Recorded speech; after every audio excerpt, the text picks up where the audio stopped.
Every single time you make a purchase or face a tough setback in your career, I want you to ask yourself which path you're actually choosing. Are your daily habits feeding a $10 mistake, or are you building the active grit of a Arif and the passive discipline of Hassan?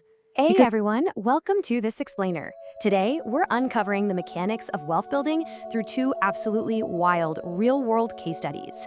You know, if you've ever wondered why some folks just seem to magnetically attract success, while others, even those making a really good living, are constantly stressed about money, well, you are definitely in the right place. We're going to break down the exact real-world formulas for not just generating wealth, but actually keeping it. All right, let's jump right into this massive question. We're looking at two totally different paths to wealth today. First up, we've got this crazy mathematical anomaly where a super simple, everyday $10 choice somehow cascades into a literal $1 million loss. Wild, right? And then on the flip side, we've got the highly emotional journey of a young guy who started with absolutely nothing but the worn-out shoes on his feet.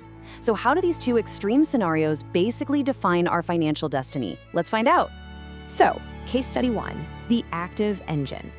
We're kicking things off with Arif's story, which is just this powerhouse example of a relentless grit and active income generation. When you look at how his journey maps out, it's absolute proof that success is never, ever an overnight thing. I mean, think about it. 10 years ago, Arif is a teenager in a small village. He's walking miles to school in broken shoes, getting mocked by the other kids, and when his mom gets sick, the reality of life just hits him hard. So he starts working at a local tea stall. But here's the crucial part. He doesn't stay there.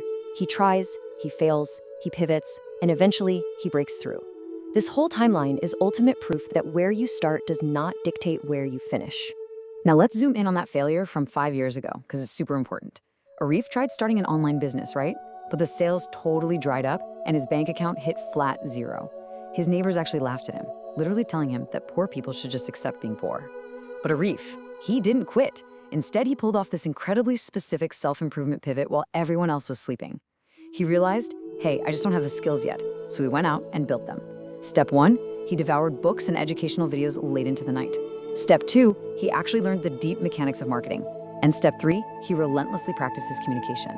He basically stopped hoping for luck and started relying on cold, hard skill acquisition. And you know what? All those late nights absolutely paid off. He managed to land a sales assistant job. But he wasn't just, happy to have a paycheck. He was the first guy through the door every single morning. Thanks to his newly built communication skills, he wasn't that scared tea stall worker anymore. He was officially the hardest worker in the room. Naturally, his manager noticed, and the promotions just started rolling in. It perfectly highlights that massive success isn't one big lottery ticket break.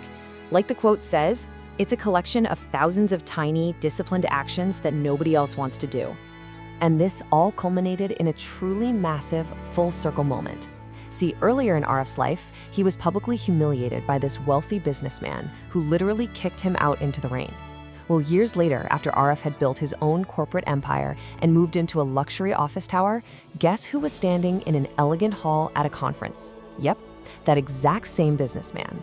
And the guy was completely shocked to realize the powerful CEO he was waiting in line to speak with was the exact same boy he had tossed out like garbage years ago. The greatest revenge really is success.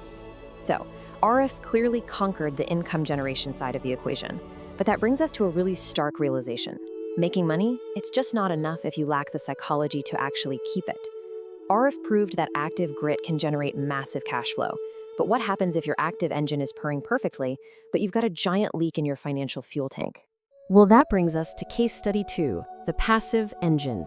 Now we're shifting gears from the physical grind of making money to the psychological discipline of holding on to it. Just look at this really sharp contrast between two 18-year-olds, Ali and Hasan. So they both start out with these small salaries from entry-level jobs. But look at their behavior. On the left, you've got Ali, and he is just chasing that dopamine hit. He wants the new video games, the endless online shopping packages, the fast food, the whole shebang. On the right, his buddy Hasan is practicing serious delayed gratification. He's quietly taking a little slice of his small paycheck and putting it straight into assets that will actually grow over time.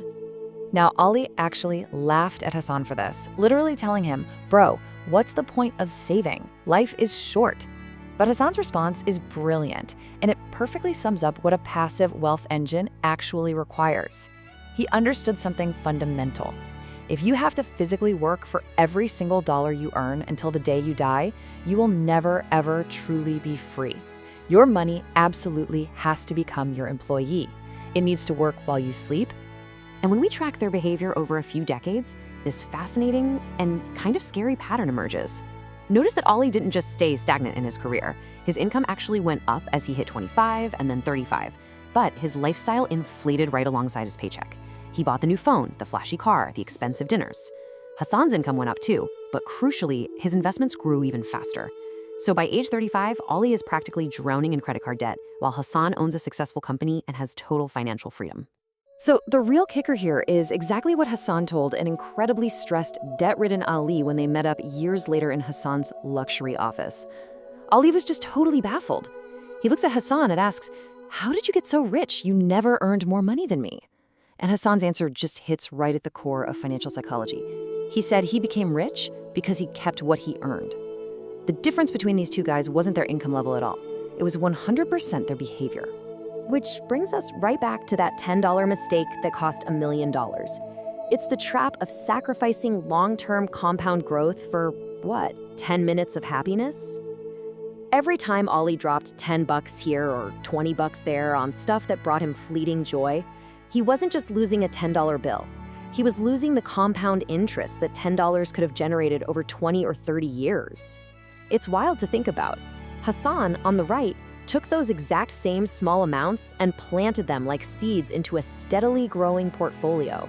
Because here is the absolute truth. It's not about huge windfalls or sudden crazy luck. It's the mathematical reality that thousands of small, disciplined financial choices are what actually build empires. The biggest financial mistake you can make isn't necessarily getting caught in the terrible stock market crash or making one bad business deal. No. The biggest mistake is never giving your money a chance to grow in the first place. Okay, so let's tie this all together into the ultimate success formula. Let's synthesize these two really powerful parables into a single, unified blueprint to finally break the cycle of financial struggle. First, you absolutely need that active engine. You gotta generate income relentlessly. Learn, adapt, and just absolutely refuse to quit when things get hard, just like RF. But listen, that's only half the battle. You have to immediately pair that active hustle with the passive engine. Start small today. Do not wait until you're making six figures to start investing, because that day might take a while. And honestly, perhaps the most vital takeaway of the whole thing, do not try to impress people.